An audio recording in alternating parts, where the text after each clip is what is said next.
അപ്പോൾ ഇന്ന് ഉച്ചക്ക് വെച്ച കറിയാണെങ്കിൽ ചിക്കൻ കറിയായിരുന്നു വെച്ചത്, ഞാനാണ് വെച്ചത് ഗൈസ്. അത് മൊത്തത്തിൽ പാളിപ്പോയി. അതുകൊണ്ട് തന്നെ ഈവനിങ് ആയപ്പോൾ പപ്പ കുറച്ച് ഫിഷ് മേടിച്ചുകൊണ്ട് വന്നു. അയലയാണ് മേടിച്ചുകൊണ്ട് വന്നത്. അപ്പോൾ അയല ആയതുകൊണ്ട് തന്നെ എനിക്ക് എൻ്റെ ഫേവറേറ്റ് ഫിഷാണ്. ക്ലീൻ ചെയ്യാനും കഴിക്കാനും എൻ്റെ ഫേവറേറ്റ് ഫിഷാണ് കേട്ടോ അത്. അപ്പം ഞാൻ വേഗം അയല അങ്ങോട്ട് ക്ലീൻ ചെയ്യാൻ നിന്നിട്ട് അതിന് മസാലയൊക്കെ തേച്ച് വെച്ചിട്ടോ. പിന്നെ ഞാൻ അഫ്ഗാനി ചിക്കൻ ഉണ്ടാക്കിയിട്ടുണ്ടായിരുന്നു. അതിൻ്റെ ഗ്രേവിയാണ് കാണിച്ചത്. അത് തീർന്നൊന്നും നല്ലതായിരുന്നു, എനിക്കിഷ്ടപ്പെട്ടു. പിന്നെ മാങ്ങ ഉണ്ടായത് ഞാൻ എല്ലാവർക്കും ഭാഗിച്ച് അടുത്തുള്ള വീട്ടിലും എല്ലാവർക്കും കൊടുക്കാൻ വേണ്ടി ഓരോരോ കവറിലാക്കി വെച്ചു.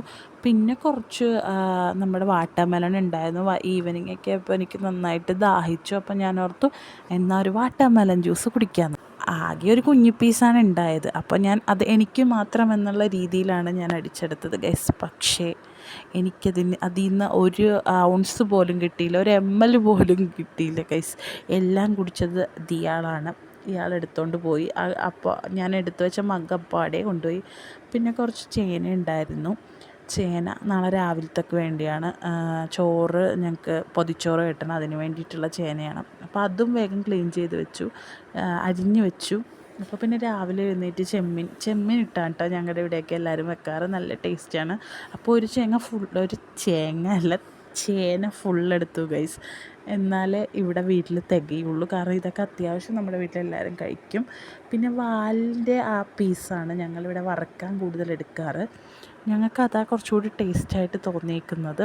അപ്പോൾ ആ ഫിഷിൻ്റെ എല്ലാ ഫിഷിൻ്റെ എല്ലാ വാലും ഞാൻ വറുക്കാനെടുത്തു. ബാക്കി പീസസാണ് കറി വെക്കാനെടുത്തത്. അപ്പോൾ ഇതെനിക്ക് വറുത്ത് കഴിഞ്ഞിട്ട് ഞങ്ങൾക്ക് ഒരു ടേസ്റ്റ് തോന്നിയിട്ടുള്ളത് ഇതാണ്. പിന്നെ ഞാൻ ഫിഷ് വറുത്ത് കഴിഞ്ഞാൽ പിന്നെ നമുക്ക് എന്തായാലും ചോറ് കഴിക്കണമെന്നുണ്ടായിരുന്നു. പക്ഷെ ചെറുതായിട്ട് ഡയറ്റിങ് ഉള്ളതുകൊണ്ട് 2 ചപ്പാത്തിയും കുറച്ച് ഫിഷ് കറിയും പിന്നെ ഫിഷ് ഫ്രൈയും കുറച്ച് മറ്റേ അഫ്ഗാനി ചിക്കൻ്റെ ഗ്രേവിയിൽ അതും കഴിച്ചു. പിന്നെ അത് കഴിഞ്ഞിട്ട് വീട്ടിലെ സാധനങ്ങളൊക്കെ തീർന്നിട്ടുണ്ടായിരുന്നു. അപ്പോൾ അതൊക്കെ എഴുതി പിന്നെ പോയി കിടന്നിറങ്ങി ഗൈസ്. Good night.